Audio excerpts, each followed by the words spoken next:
Hello everyone and welcome back to What the Florida, the show where in each episode we do a deep dive into a distinctly Florida subject. I'm your host, I'm Professional Floridian Kim, and on today's episode we're going to be catching up with the top Florida men of 2021 so far.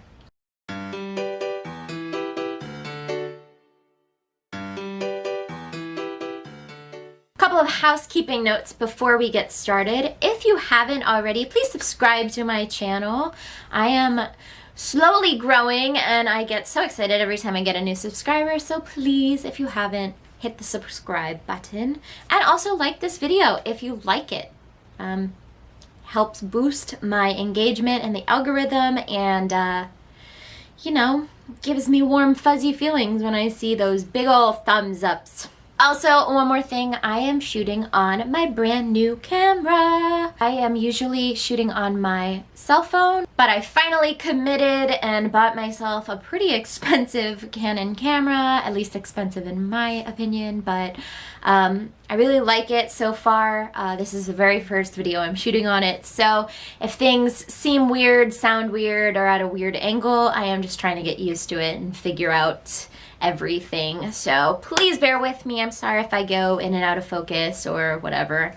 I'm going to slowly build up my YouTube set, I guess, whatever, over time. And for right now, this is what I'm working with. So, all right, let's get into it.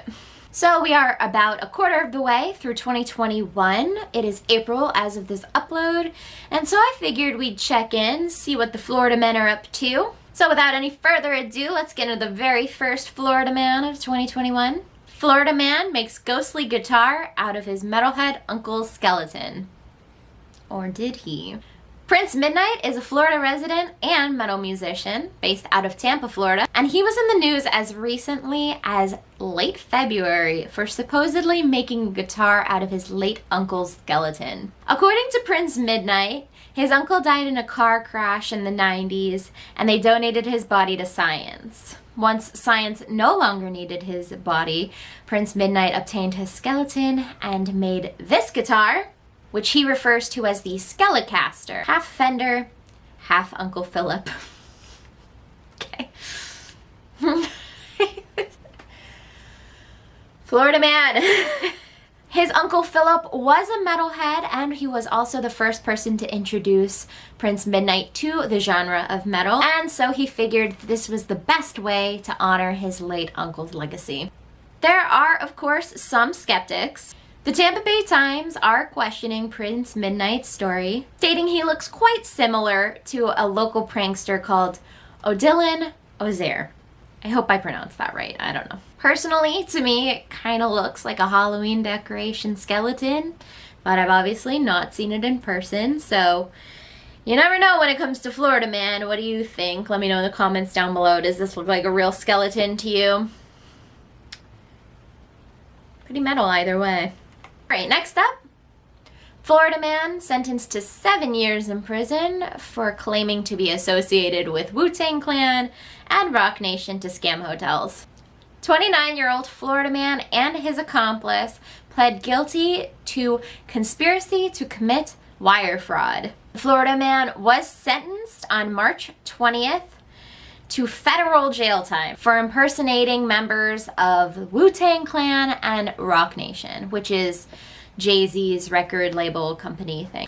The duo used fictitious representations in addition to fake and stolen credit cards to defraud rental companies throughout the South. Some hotels involved were the Hyatt Regency, where they racked up $39,000 in charges. How do you even do that? I don't know. And the Georgian Terrace Hotel, where they bailed on $45,000 bill.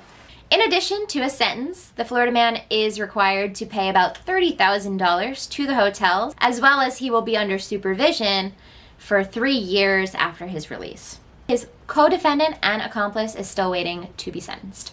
Sounds like this guy has 99 problems and spending 7 years in a federal prison and paying off $30,000 debt is at least one of them. That was a stupid joke. You should be embarrassed about that. Our next headline is our first instance of a Florida woman. Yay! Equality.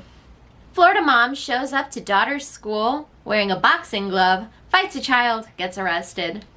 On March 23rd, this Florida woman went to her daughter's middle school to pick her up, presumably for fighting. Doesn't specify in the article why her daughter was in the vice principal's office, so we're just assuming. This is alleged. But instead of leaving the campus, the daughter went back through into the school cafeteria and started a fight with a fellow student. Perhaps this is when Iowa woman, Massachusetts woman, Oregon woman might have stepped in and broken up the fight between her daughter and her classmate. But this is Florida woman we're talking about. So naturally, Florida woman got involved. The kicker is, apparently this woman had a boxing glove glued to her hand. Why? Florida. According to the report, the victim suffered abrasions to her knees and forearms, and the Florida woman was arrested and charged with 1 count of child abuse with a personal special weapon.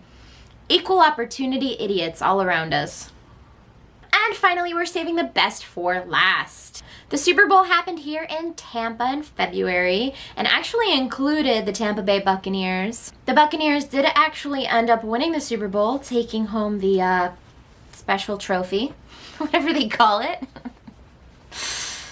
Taking home the Stanley Cup of football.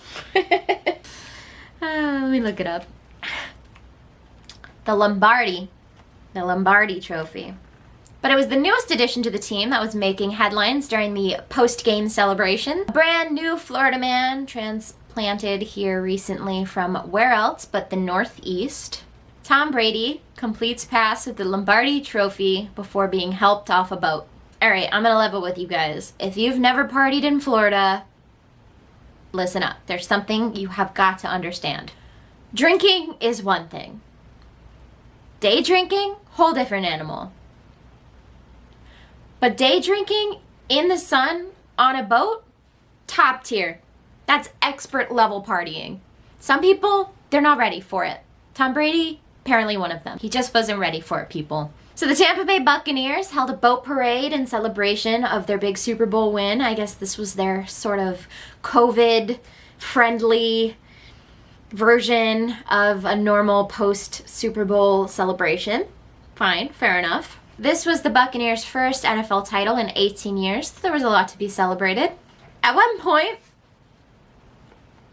Brady was captured on video tossing the Lombardi trophy from his boat across the water, the Hillsborough River, to Cameron Brate in another boat. That, of course, brought cheers from fans and other players, but now I know nothing about football. I don't know how important this trophy is. Do they have another version of it? Do they just give out a new one each year? I don't know.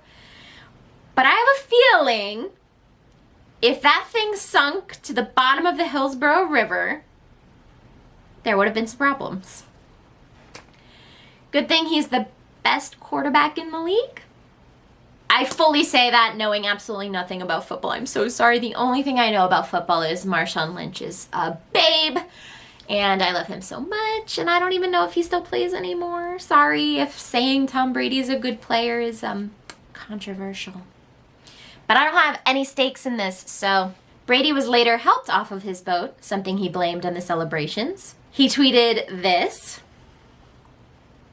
"Nothing to see her, just a little avocado tequila."